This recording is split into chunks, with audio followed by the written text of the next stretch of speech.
Today we wanted to take a little trip around the farm and kind of give a baseline of where we are at. It's the beginning of the season, it's February, and so things are starting to wake up on the farm. We are planning on going back and visiting kind of throughout the seasons and showing you what is happening from month to month as we move through an entire season of flower farming. All right, this area behind me is an area that we've pretty much always planted in dahlias, but we decided that we would transition it into roses this year. So when our garden roses and our other Barrett roses come in about a month, this is where they will be going. So we're really excited to develop this area as a rose garden. So as we expand our roses, this was the first section in this newer area that we put into roses. This is about 100 roses that we planted in the fall. They were rescued from another farm where they were going to be pulled out and not replanted. So we went ahead and put them in here. We have a temporary tunnel, which I'll show you the inside of next. And that will, of course, move over the course of the next few seasons as we continue to fill this area with roses. So this temporary tunnel we built on top of beds that were already established, and one of them has our scented geraniums in them, which are overwintering under that straw mulch over there. We also planted ranunculus in this tunnel, and once the ranunculus are done, we'll pull this tunnel off and we'll start transitioning these beds into roses as well.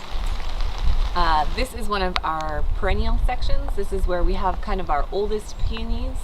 So these will start blooming hopefully in May and providing us with beautiful blooms for that Mother's Day season. Over the last few seasons, we've been trying to establish some more perennial crops, and so peonies are one of the crops that we are establishing. We have some older peonies, but this is one of the sections of newer peonies that we've put in.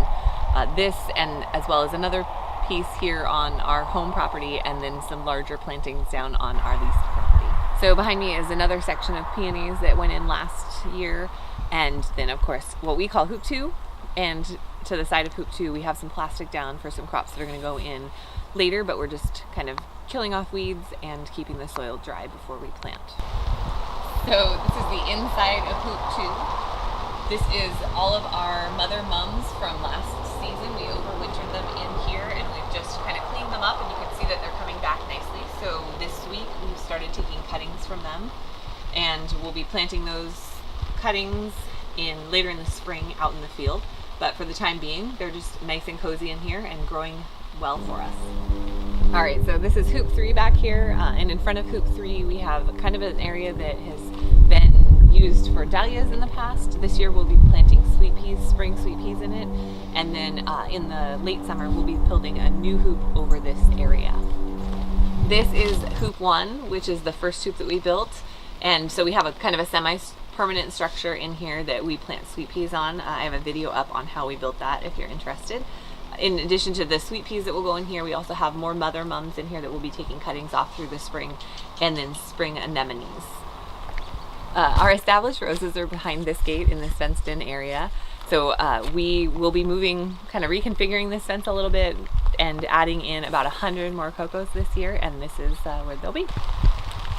In hoop 3, we have a different trellising system for the sweet peas. So these are all set up and ready to plant. So you can see we have some transplants ready to go. Those will get planted here in the next week now that it's raining and we're wanting to be inside. Also on the other side there are some ranunculus planted that'll be late spring crops. Once these spring crops come out, we'll start transitioning into summer and fall crops and getting those planted in here as well. This is field 1. So this is about exactly 1 mile away from our home farm. It's a totally different growing situation. This is, as you can see, a nice flat field, where at the home farm we're on more or less a hillside, so it makes for some interesting and unique challenges. This field is about exactly an acre, and it will be planted this year in dahlias, lisianthus, and zinnias. You can see right now it's in a combination of leftovers from last year and cover crop. But as we dry out and warm up, we'll start to turn in this field and start planting for this season. So this is field 2. We've been on field 2 for about a year. When we started working this field, it had just come out of Christmas trees. So there's some work to be done. We are working on soil fertility with some cover crops, as well as composting, using lots of compost to try to improve the fertility as well as the tilth of the soil. We put these 2 hoops down here this last December, and those are going to be filled with cafe au lait dahlias, as well as some spring crops, snapdragons and stock, and the that kind of thing, before we flip them for fall crops, mostly chrysanthemums in the fall.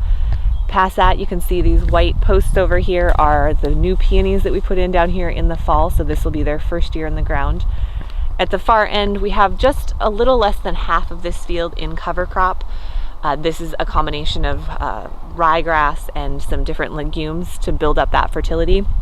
All in all, this field is just about 3 acres. So this is what it looks like now. We're going to be kind of coming back throughout the season and trying to show you what each part of the farm looks like as we progress through the season. So I hope you'll come back and check that out. And for the time being, thanks for swinging by the farm.